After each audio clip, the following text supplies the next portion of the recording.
চালু করেন ভাই, আপনি ওয়াজ করেন, এরপরে তিনি ওয়াজ করবেন, তারপরে আচ্ছা মাইকটা দেন যাই হোক সবাই বসেন মেহেরবানি করে। এটা এমন একটা মঞ্চ, এখানে উঁচু গলায় কথা বলা যাবে না, ঠিক কিনা বলেন? এখানে আপনি কি হয়েছেন উঁচু গলায় কথা বলবেন? একজন একটা ভুল করতে পারে, আপনি এই জন্য উঁচু গলায় কথা বলতে পারেন না। এটা কোরআনের মঞ্চ। আপনি কত বড় মস্তান হয়েছেন, কবরে যান। অসিকাল্লাযীনা কাফারু ইলা জাহান্নামা যুমারা।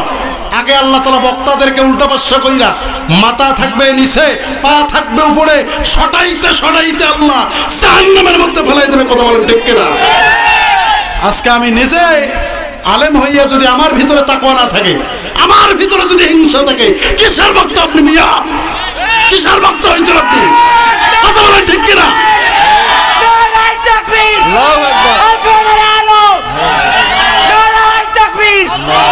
আল্লাহ কবুল করুক, পড়েন আমিন। সবাই কথা বলার সুযোগ পাবে, সবার কথা বলার সুযোগ হবে, তবে একটা লিমিট থাকে। ধরেন আমি আপনাদেরকে একটা সাধারণ কথা বলি, এখানে কারো বিরুদ্ধে নয়, কারো বিরুদ্ধে আমি কথা বলবো না, কারো বিরুদ্ধে কথা বলার উদ্দেশ্য নাই। এখানে কথা বলি কি আমি ভাইরাল হয়ে যাব? এখানে কথা বললে কি সবাই আমাকে ভালোবাসবে? বলেন তো, আমার বিরুদ্ধে কি এখানে লোক নাই? সবাইকে আমাকে ভালোবাসে? আমি তো ওই কথাটা বললাম, কে আমাকে ভুল বুঝলো, কে আমাকে গালি দিল, কে আমাকে খারাপ বললো, এটা আমার দেখার বিষয় না। আমাকে যদি আল্লাহ ভালোবাসেন, এতেই এনাফ, ঠিক কিনা? এই বৈরাতি থেকে স্পষ্ট করে বলে দিতে চাই, যেই নবীকে কবরে দেখা হবে, যেই নবীর নাম শোনা যায় আজানে, যেই নবীর নাম নামাজে পড়ি, যেই নবীর নাম ইকামতে শোনা যায়, যেই নবীর নামে আমরা সালাম দেই, এই বৈরাতি থেকে স্পষ্ট করে বলতে চাই, কেউ যদি মিলাদের বিরুদ্ধে কথা বলে, কেউ যদি নবীর বিরুদ্ধে কথা বলে, কেউ যদি নবীকে নিয়ে কটূক্তি করে, সে যে বড় মাপের সন্তান হোক না কেন, যার সন্তান হোক না কেন, কেউ যদি নবীর বিরুদ্ধে কথা বলে, ওই নাস্তিক কুলাঙ্গারের বাচ্চার জিহ্বা কেটে কুত্তাকে খাওয়াইতে বৈরাতির মুসলমান কারা কারা রাজি আছেন? দুহাত তুলে আমার আল্লাহরে দেখায় দেন।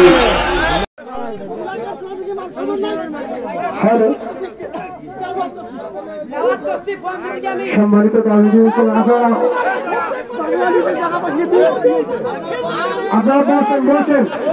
আপনারা বসেন দর্শক, আপনারা বসেন, আমি আপনাদেরকে বুঝাচ্ছি, আপনারা বসেন, আপনারা বসেন, আমি আপনাদেরকে বলতেছি বিষয়টা। নাজমুল হাসান সিদ্দিকীর আগে দেওয়ার বক্তব্য দেওয়ার কথা ইমরান হোসেন, এটা মাইকেলও শুনছি, পোস্টারেও ছিল। এখন ইমরান আসার পরে এটা একটা কেলেম করছে, হুজুরের সাথে একটা কেলেম, মানে একটা অভিযোগ দিছে। অভিযোগটা এমন একটা অভিযোগ আসছে, আমার পাশে যিনি বক্তা আবেদকারী নাজমুল হাসান সিদ্দিকী, উনি আমার বিষয়টা জানাইলো। আপনারা কিন্তু সবাই আছেন এখানে, সবাই শুনবেন যে আসলে অরিজিনালি দোষটা কার বা দোষটা কোথা থেকে উৎপত্তি, আমি ক্লিয়ার করে দেই। তো এখানে বলছে কি, ইমরান বলছে যে নাজমুল আমার ছাত্র, সে যদি আমার পরে বক্তব্য দেয় তাহলে আমার মান সম্মান থাকে না। আমি বিষয়টা ক্লিয়ার করে দেই। এখন আমার যখন বিষয়টা অবগত করলো, আমি বিষয়টা কি করলাম, কমিটির সাথে বসলাম, বসার পরে বললাম যে ইমরান যেহেতু এই কথাটা বলতেছে, তাহলে উনিও একজন বক্তা, ইমরানও একজন বক্তা, হাফেজকারী নাজমুল হাসান সিদ্দিকীও একজন বক্তা। তো ছাত্র যদি মানে শিক্ষক, প্রাইমারি শিক্ষক হয়, এবং 1 মিনিট ভাই, প্রাইমারি শিক্ষক কিন্তু এখন শিক্ষক, তাই কি না? আমাদের প্রথম শিক্ষা গুরু। আচ্ছা এই প্রাইমারি পাস করে, হাই স্কুল পাস করে, কলেজ লাইফ পাস করে, দেখা যায় কেউ ওই আবার শিক্ষক মানে ওই আবার ভিতরের অডিট হয় কি হয় না? অডিট হলে ওই প্রতিষ্ঠানটাই যখন ওই মানে অডিট করার জন্য আসে, তখন ওই টিচার কি বলে? নাম ধরে বলে না স্যার বলে? ছাত্রকে স্যার বলা লাগবে। তো আমি বিষয়টা পরে যারা ইমরানের আমাদের এলাকার থেকে যে বিষয়গুলো লোকজন আসছে আমি তাদের সঙ্গে সম্মানিত উপস্থিতি, আপনারা বসে পড়েন তো, মেহরবানি করে বলুন। ইমরান যদি ওখানে আসছে আসুক, এখানে আসুক। তবে শুধু একটা প্রধান বক্তা এসে বসে পড়ছে, এর একটা মান সম্মান আছে।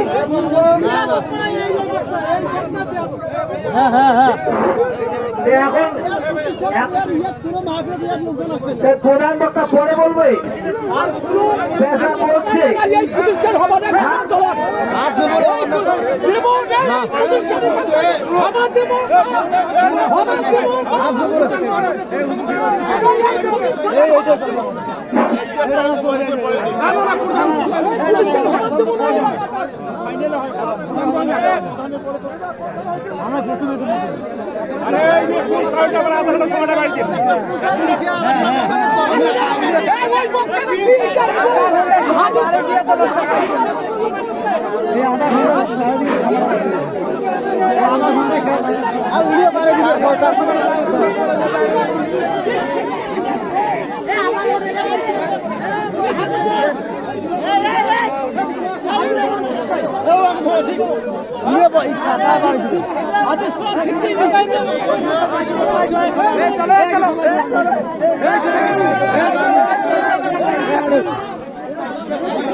আপনার ভাই বসেন, ইমরানকে ডাকেন। আমরা বসেন, সবাই বসেন তো। সমাজে এইরকম বহু সভা চালাচ্ছি, এইরকম বলবো শুনে এই ইমরান কোথায় আসো? ইমরানকে ডাকা,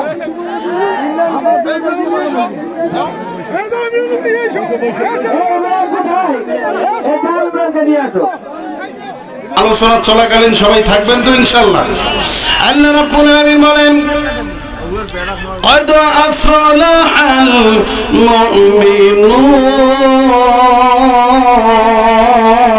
المؤمنون الذين هم في صلاتهم خاشعون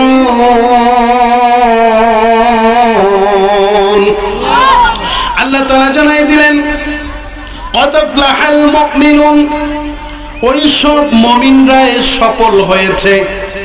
ধরেন যে আপনার এলাকার ভিতরে কেউ ব্যবসা করে, ওনার ব্যবসায় যদি লাভ হয় উনি আনন্দিত হয়ে যায়, আমার ব্যবসা সফল।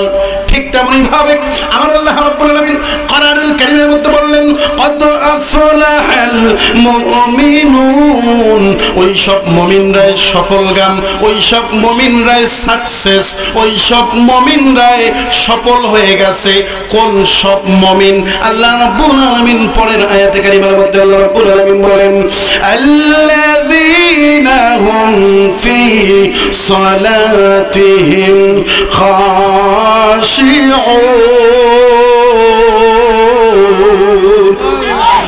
আল্লাহ কাদেরকে সফল বললেন একটু মনোযোগ লাগান। কোরআন বাই কোরআন কথা হবে। তাফসীর মাহফিল যেখানে কোরআনের কথা হয় সেখানে কিসসা কাহিনী চলে না, কোরআন বাই কোরআন কথা বলতে হবে, কোরআনের রেফারেন্স দিয়ে। ঠিক কিনা বলেন? আল্লাহ এখানে কি বললেন? قد أفلح المؤمنون, ওই সব মুমিনরা সফল। কোন মুমিনরা সফল হয়েছে? আমার আল্লাহ রাব্বুল আলামিন পরের আয়াতের মধ্যে বললেন আল্লাযীনা হুম ফি সালাতিহিম খাশিউন, যেই মুমিনদের নামাজ আল্লাহর দরবারে কবুল হয়েছে ওই সব মুমিনরা সফল। কোনদিন ফুরাইয়া যাবে যৌবনে লাগবে ভাটি, ওই সে দেখো ডাকিতেছে তোমায় কবরের মাটি। সন্ধ্যার আগে যেদিন ডুববে রে বেলা, এক নিমিষেই ভেঙে যাবে সেদিন রঙেরই মেলা।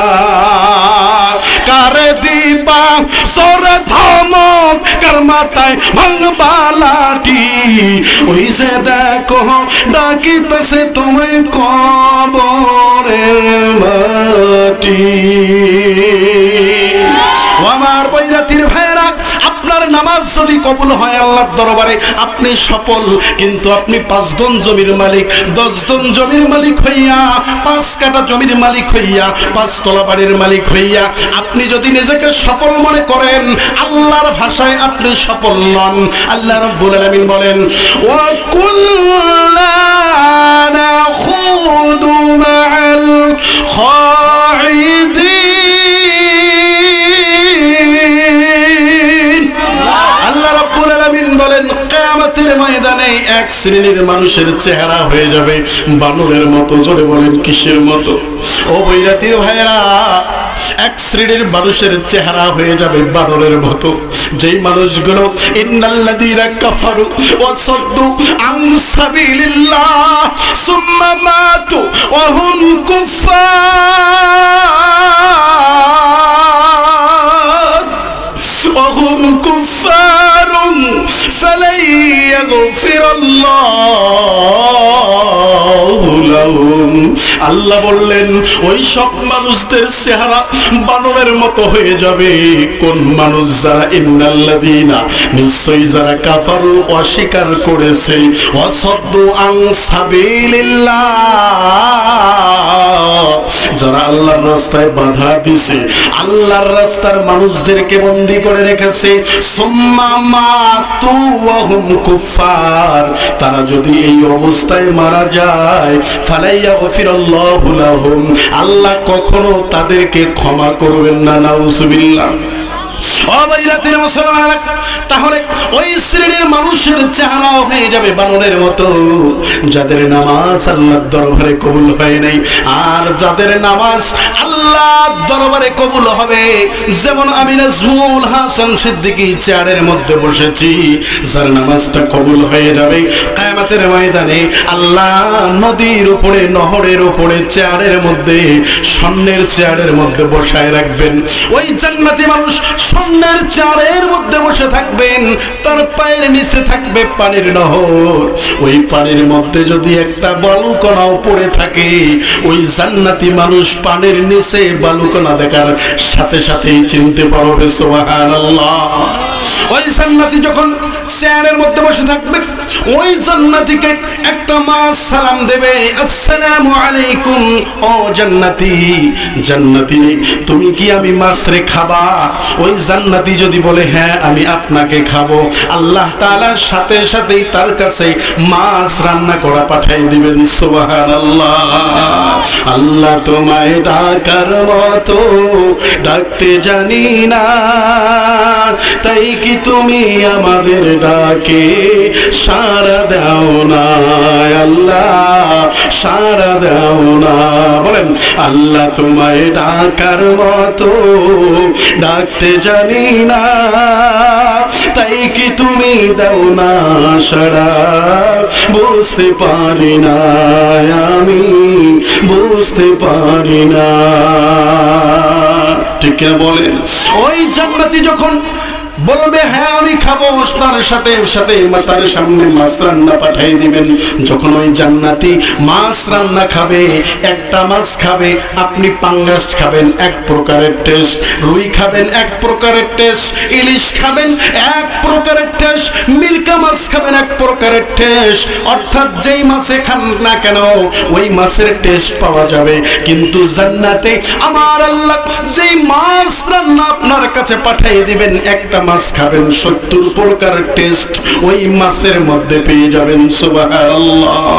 আমার প্রিয় ভাইরা, এটা হলো জান্নাতীদের জন্য এত বড় নাজ নিয়ামত থাকবে। কিন্তু দুনিয়ার ভিতরে যেই মানুষটা বেনামাজি হবে, যেই মানুষটা জেনাখোর হবে, যেই মানুষটা বেনামাজি হবে, সুদখোর বাটপার হবে, চিটার বাটপার হবে, ওই মানুষটার মৃত্যুর সময় এত কষ্ট হয়ে যাবে, এত কষ্ট হয়ে যাবে। আমার প্রিয় ভাইরা বাবাজিরা, যারা ইমানদার, যেই মানুষটার নামাজ কবুল হয়েছে, আপনাদের মনে আছে কিনা জানি না, আল্লাহ কি বললেন? ওই সব মুমিনরা সফল হয়েছে যেই মুমিনের নামাজ আমার আল্লাহর দরবারে কবুল হয়েছে।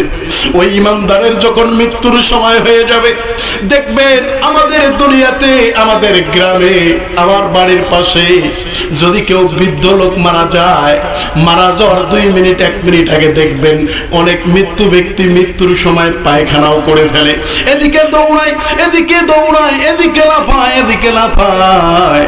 কিন্তু আমার আল্লাহ বললেন ইমানদারের মৃত্যুর সময় যে ব্যক্তি নামাজি হবে, ওই নামাজি ব্যক্তির মৃত্যুর সময় আমার আল্লাহ রাব্বুল আলামিন জান্নাতের হাজার হাজার ফেরেশতার মাধ্যমে ওই ইমানদার ব্যক্তির সামনে জান্নাতের ছবিটা উঁচু করে ধরবে। জান্নাতের ফেরেশতারা নামাজি ব্যক্তির সামনে জান্নাতের ছবিটা উঁচু করে ধরবে।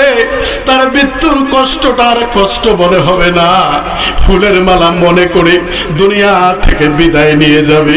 শুধু তাই নয়, আপনার আমার নবী, বিশ্ব নবী মুহাম্মদুর রাসূলুল্লাহ সাল্লাল্লাহু আলাইহি ওয়াসাল্লাম তিনি বলেছেন, আজরাইল যখন আমার বুকের মধ্যে হাত দিয়েছে, আজরাইল এসে বলতেছে, ইয়া রাসূলুল্লাহ, ইয়া হাবিবাল্লাহ, ও নবীজি, আপনি যদি দুনিয়ায় থাকতে চান আল্লাহ আপনার হায়াত বাড়াই দিবে। ইয়া রাসূলুল্লাহ, আর যদি থাকতে না চান আপনাকে আমি এই মুহূর্তেই নিয়ে যাব। আল্লাহর নবী ডাক দিয়ে বলে, আজরাইল, ও আজরাইল, আগে তুমি বলো, তুমি আমার বুকে সামান্য হাতটা দিয়েছো। ও আজরাইল, আমার তো মনে হচ্ছে উহুদ পাহাড় আমার বুকের মধ্যে উঠাই দিছো। ও আজরাইল বলো, আমার গুনাহগার বেনামাজি উম্মতের মৃত্যুর সময় কত কষ্ট হবে। ও আজরাইল, আমি এই চিন্তা করি রে আজরাইল। আল্লাহ নবী বলতেছেন, যে ব্যক্তি বেনামাজি হয়ে যাবে ওই বেনামাজির মৃত্যুর কষ্টটা, আল্লাহু আকবার, ওই বেনামাজির মৃত্যুর কষ্টটা এত বেশি হবে, এত বেশি হবে। একটা জীবিত ছাগল আপনি জবাই করেন নাই, ওই জীবিত ছাগলের চামড়া আলাদা করলে ওই ছাগলটার যতই না কষ্ট হয়, একটা বেনামাজির মৃত্যুর কষ্টটা তার থেকে বেশি হবে রে বাবা। ও বৈরাতির বাবাজিরা, আমি আপনাদের এই এলাকার এই সন্তান, এই 2025 সালে আপনি একটু নিয়ত করে ফেলেন, এত তাফসীর শুনে লাভ হবে না রে বাবা।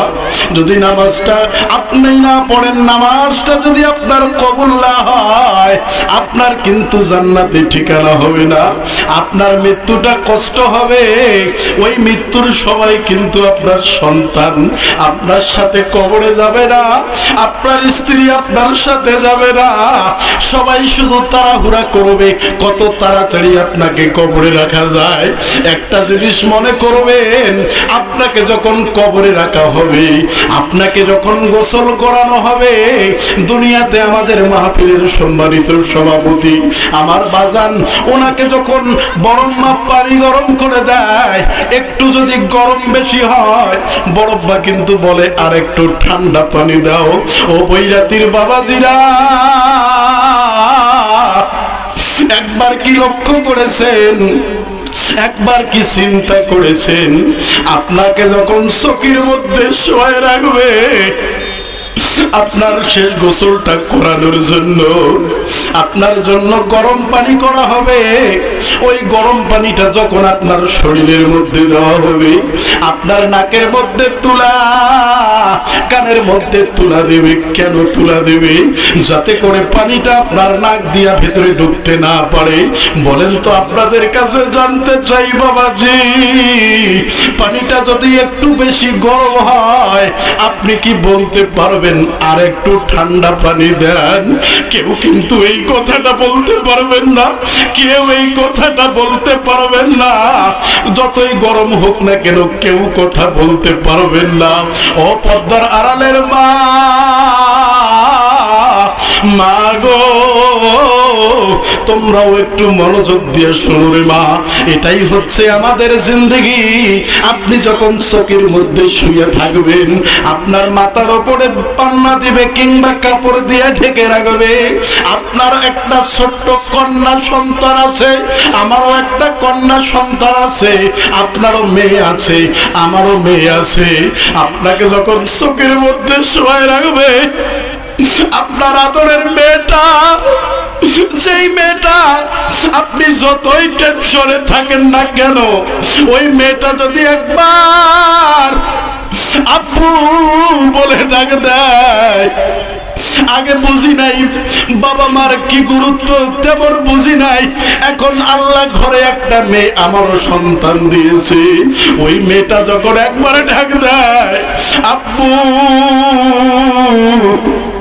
আপনার কিন্তু আর টেনশন থাকে না। আপনি যখন চোখের মধ্যে শুয়ে থাকবেন, যেই মেয়েটার জন্য প্রতিদিন আপনি মজা নিয়ে আসেন, নাস্তা নিয়ে আসেন, ওই মেয়েটা যখন আপনি যখন শুয়ে থাকবেন খাটলির মধ্যে, আপনার মেয়েটা যখন ডাক দিবে আব্বু, ও আব্বু, আমার জন্য কি মজা আনছো আব্বু। আপনাকে যতই ডাক দে, বলেন তো আপনি কি শুনে দিতে পারবেন?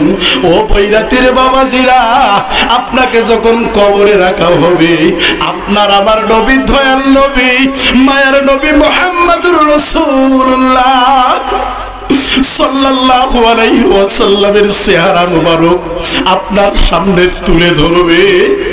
আপনার আমার নবীকে কবরে দেখা হবে। আপনি যদি বলতে না পারেন ইনি হইল আমাদের নবী, তাহলে কিন্তু আপনি নাজাত পাবেন না। ও বৈরাতির বাবাজিরা, সেই নবীর সুন্নত আমাদের আঁকড়ে ধরার দরকার আছে কি নাই? একটু জোরে বলেন আছে কি নাই রে বাবা। আমি আপনাদের কাছে জানতে চাই, এই বৈরাতি থেকে স্পষ্ট করে বলে দিতে চাই, যেই নবীকে কবরে দেখা হবে, যেই নবীর নাম শোনা যায় আজানে, যেই নবীর নাম নামাজে পড়ি, যেই নবীর নাম ইকামতে শোনা যায়, যেই নবীর নামে আমরা সালাম দেই, এই বৈরাতি থেকে স্পষ্ট করে বলতে চাই, কেউ যদি মিলাদের বিরুদ্ধে কথা বলে, কেউ যদি নবীর বিরুদ্ধে কথা বলে, কেউ যদি নবীকে নিয়ে কটূক্তি করে, সে যে বড় মাপের সন্তান হোক না কেন, যার সন্তান হোক না কেন, কেউ যদি নবীর বিরুদ্ধে কথা বলে, ওই নাস্তিক কুলাঙ্গারের বাচ্চার জিহ্বা কেটে কুত্তাকে খাওয়াইতে বৈরাতির মুসলমান কারা কারা রাজি আছেন? দুহাত তুলে আমার আল্লাহরে দেখায় দেন। নারাই তাকবীর। এক হাতে তরবারি, এক হাতে কোরআন, সামনে এগিয়ে চলো মুসলমান। ঠিক না? আমাদের নেই ভয়, সাথে প্রভু দয়াময়, আমরাই উঠাবো কালিমার নিশান। নারায়ে তাকবীর।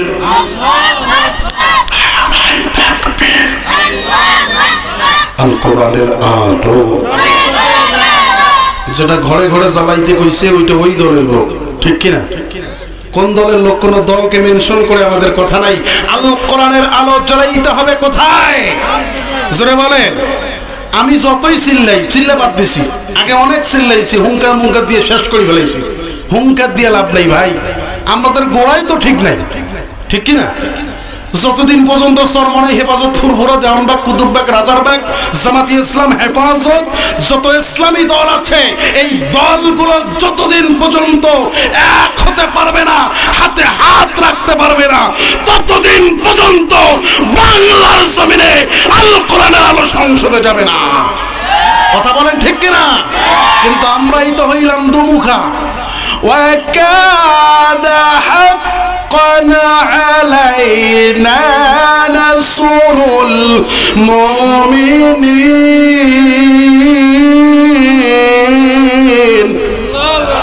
আল্লাহ তাআলা জানাই দিলেন, মুসলমানকে সাহায্য করা আমি আল্লাহর হক। মুসলমানকে সাহায্য করা কার হক? আমার প্রাণের ভাইরা, তাহলে সেই সাহায্য কি আমাদের উপর আসতেছে? আসতেছে না। কারণ কি? আমরা মুখে বলি এক, অন্তরে আর এক, ঠিক কিনা?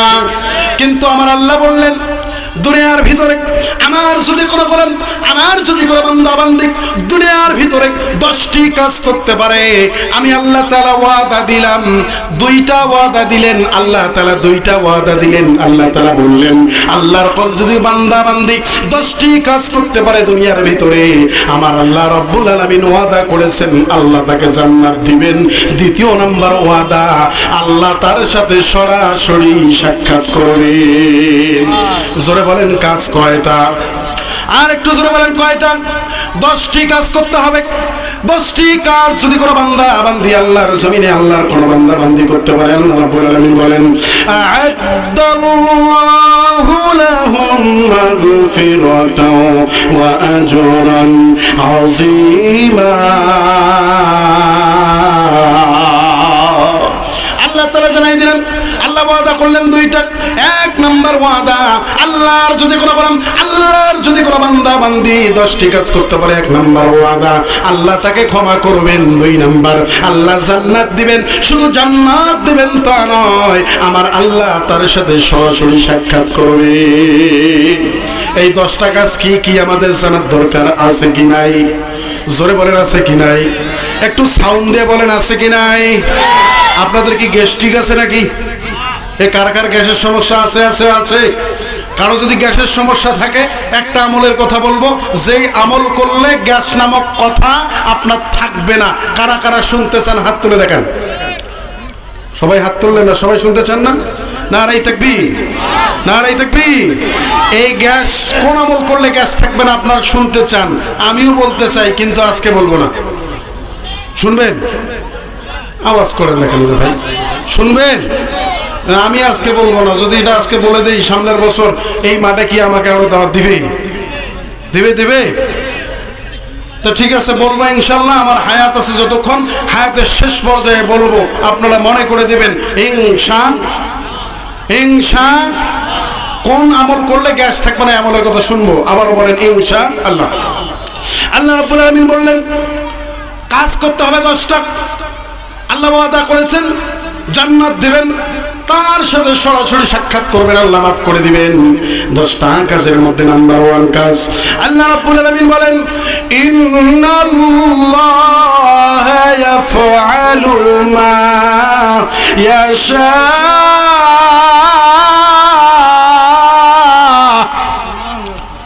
আল্লাহু আকবার বলতে পারেন না? জোরে বলেন আল্লাহু আকবার। আর একটু জোরে বলেন আল্লাহু আকবার। আল্লাহ তাআলা জানাই দিলেন এই 10টা কাজের মধ্যে 1 নম্বর কাজ, আল্লাহ রাব্বুল আলামিন বললেন ইন্নাল্লাহা ইয়াফআলু মা ইয়াশা। আল্লাহ যা চান তাই করেন। আল্লাহর ওয়াদা আর আমাদের ওয়াদার মধ্যে পার্থক্য আছে কি নাই? ওয়া কুল্লানা খুদু মাআল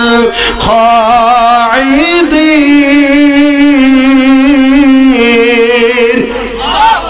আর একটু জোরে বলেন আল্লাহু আকবার। আল্লাহ তাআলা বললেন কিয়ামতের ময়দানে ওই শ্রেণীর মানুষটা জাহান্নামে যাবে যারা দুনিয়ার ভিতরে ওয়াদা দিয়ে ওয়াদা বরখেলাপ করবে। ওয়াদা দিয়ে ওয়াদা, বলেন তো আমাদের সমাজে ওয়াদা দিয়ে ওয়াদা বরখেলাপ আছে কি নাই? আমার প্রাণের ভাইরা, আল্লাহর ওয়াদার মধ্যে কোনো মিস নাই, কোনো মিস নাই। আল্লাহ রাব্বুল আলামিন বললেন দুনিয়ার ভিতরে আল্লাহর যদি কোনো বান্দা বান্দি 10টা কাজের মধ্যে নাম্বার 1 কাজ, আল্লাহ রাব্বুল আলামিন বলেন ইন্নাল মুসলিমিনা ওয়াল মুসলিমাত। আল্লাহ রাব্বুল আলামিন বললেন এই 10টা কাজের মধ্যে নাম্বার 1 কাজ মুসলমান হতে হবে। জোরে বলেন কি হতে হবে? ও আমার প্রাণের ভাইরা, বৈরাতির মুসলমানেরা, আমরা সবাই মুসলমান, তাহলে আল্লাহ কেন বললেন মুসলমান হওয়া লাগবে? আল্লাহ রাব্বুল আলামিন বললেন ইয়া আইয়ুহাল্লাযীনা আমানু তাকুল্লাহা হাক্কা তুকাতিহি ওয়া লা তামুতুন্না ইল্লা ওয়া আনতুম মুসলিমুন। জোরে বলেন আল্লাহু আকবার। আল্লাহ রাব্বুল আলামিন জানাই দিলেন হে বান্দাগণ, তোমরা মুসলমান হও, যেমন ভাবে মুসলমান হওয়ার দরকার তেমন ভাবে মুসলমান হও। ইল্লা ওয়া আনতুম মুসলিমুন, তোমরা আল্লাহকে ভয় করো, আল্লাহকে যেমন ভাবে ভয় করার দরকার তেমন ভাবে ভয় করো, আর তোমরা মুসলমান না হয়ে কবরে আসো না। আল্লাহ রাব্বুল আলামিন বলেন উদখুলু ফিস সিলমি কাফা, আল্লাহ বললেন তোমরা পুরোপুরি মুসলমান হও, কমপ্লিট সারেন্ডার টু অলমাইটি আল্লাহ। আল্লাহ বললেন পুরোপুরি মুসলমান হও আমার ভাইরা। তাহলে এক নাম্বার জোরে বলেন কি হইতে হবে?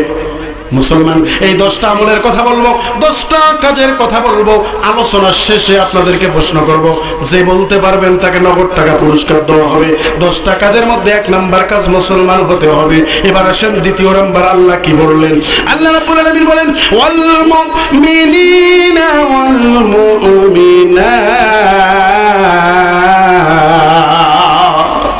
আল্লাহ বললেন 2 নাম্বার মুমিন হতে হবে, ইমানদার হতে হবে। মুমিনের শাখা প্রশাখা 70 থেকে 77টি। যারা বলেন কয়টি? 70 থেকে 77টি। যার মধ্যে যেটা না হলে কাজ বাঁচবে না, যেটা না হলে আপনি আপনার ইমান থাকবে না, ইমান চলে যাবে। এর মধ্যে 1 নাম্বারটা হচ্ছে কাউলু লা ইলাহা ইল্লাল্লাহ।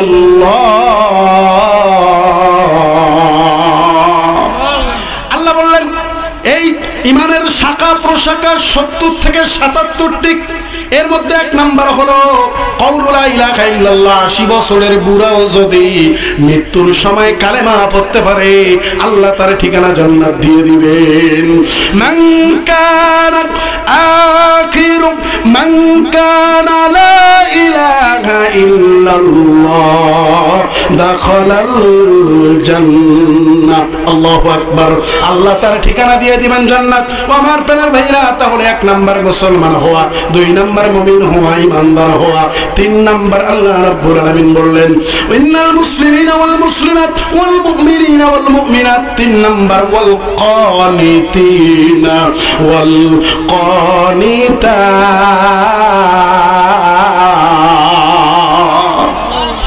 আল্লাহর শরীয়তের আনুগত্যশীল হতে হবে।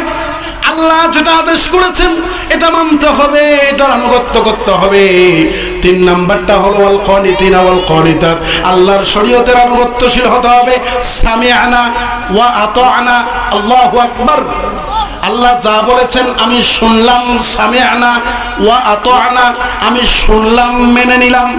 তাহলে ইমানদার তো তারাই আল্লাহ যা বলেছেন আপনি তাই শুনলেন। কিন্তু আপনাদের কাছে জানতে চাই ও বৈরাতির মুসলমানেরা, জুমার দিন যখন আজান হয় আপনি কেমন মুসলমান, আমি কেমন মুসলমান? আমি আমাকেও বাদ দিলাম না। আপনি কেমন মুসলমান, আমি কেমন মুসলমান? জুমার দিন আজান হওয়ার পরেও আপনি জমিতে থাকেন, ঠিক কিনা? জোরে বলেন। অর্থাৎ জুমার দিন আজানের পরে আপনি যে কাজ করবেন সেটাই হারাম। সেটাই কি? যোহরের আজান হয়েছে, যোহরের আজানের পরে আপনি যে কাজটা করবেন সেটা হারাম। অর্থাৎ ফরজ ইবাদতের সময় যখন হয় ওই ফরজ ইবাদতের সময় আপনি যেটাই করবেন সেটাই হারাম হবে। আজকে দুনিয়ার ভিতরে আপনার ঘরে অভাব, আমার ঘরে অভাব, দুনিয়ার ভিতরে 3টি আমলের অভাব থাকার কারণে আপনার ঘরে অভাব লেগে আছে, আমার ঘরে অভাব লেগে আছে। কারণ কয়টা? একটু আওয়াজ করেন। আমি কি শেষ করে দেব? শেষ করে দেব? এসেছিলাম আমি আপনাদের মাঝে, কিছুক্ষণ থেকে রয়েছি বসে, এসেছে বার বিদায় চিঠি, অশ্রুতে ভেসে যায় 2টি আখি, বিদায় আমি নেব নাকি? বিদায় নেব? তা আমরা তো হা হু কিছুই করলেন না। বিদায় নেব? চলবে? কতক্ষণ চলবে? আমাকে আর হায়াত দেবেন কতক্ষণ? সারা নাই? প্রধান মেহমান, প্রধান বক্তা, এনারা কোথায় যাবে? আমার প্রাণের ভাইরা, অযথা সময় নষ্ট করা যাবে না। কোরআন ভাই কোরআন কথা বলতেছি, একটু মনোযোগ লাগান। আপনার ঘরে 3টা কারণে অভাব। আমি বক্তা, আমার ঘরে যদি 3টা আমলের অভাব থাকে আমার ঘরেও অভাব লেগেই থাকবে। আপনি যতই ইনকাম করেন আপনার ঘরে অভাব লেগেই থাকবে। এই আবাদ শেষ হইতে আরেক আবাদ আসতে না আসতে আপনার ঘরে অভাব, টাকা নেই, পয়সা নেই, হাওলাত খুঁজি বেড়ান, ব্রাক অফিস থেকে টাকা নেন, ঠ্যাঙ্গা অফিস থেকে টাকা নেন, আশা অফিস থেকে টাকা নেন, আছে কি নাই? আমার প্রাণের ভাইরা, আমি গ্যারান্টি দিয়ে গেলাম, আমার কথা নয়, আমার বাবার কথা নয়, আপনি যদি 3টা আমল করতে পারেন আপনার ঘরে অভাব থাকবে না। চলে বলেন কয়টা? 3টা আমল। এর মধ্যে 1 নাম্বার আমল হচ্ছে আপনার ঘরে যদি নামাজ থাকে। কি থাকে? নামাজ যদি থাকে আপনার ঘরে অভাব দূর হয়ে যাবে। 2 নাম্বার হচ্ছে যেই ঘরের মানুষেরা দাঁড়িয়ে প্রসাব করে ওই ঘরের মানুষের ভিতরে অভাব লেগেই থাকে, আছে কি নাই? আজকে দেখা যায় 16 বছরের যুবক, সেও দাঁড়িয়ে দাঁড়িয়ে শার্ট দেয়, দাঁড়িয়ে স্টার্ট মারে, ওর নাকি বসতে কষ্ট হয়। ওই যে আপনি এমন সন্তান, তাকে টাইট প্যান্ট কিনে দিলেন, টাকা দিলেন, সে দাঁড়িয়ে দাঁড়িয়ে স্টার্ট দেয়। দাঁড়িয়ে দাঁড়িয়ে স্টার্ট দেওয়ার কারণে আপনার ঘরে অভাব লেগেই থাকে, ঠিক কিনা বলেন? আমার প্রাণের ভাইরা, আসুক আসুক, কয় মিনিট সময় হবে? কয় মিনিট হইল? আমার প্রাণের ভাইরা, পয়েন্টটা শেষ করতে হবে। আপনি মাইক রাখেন, আমি বলতেছি, স্লোগান দিচ্ছি। নারাই তাকবীর, প্রধান বক্তার আগমন, নারাই তাকবীর, আল কোরআনের আলো, আল হাদিসের আলো।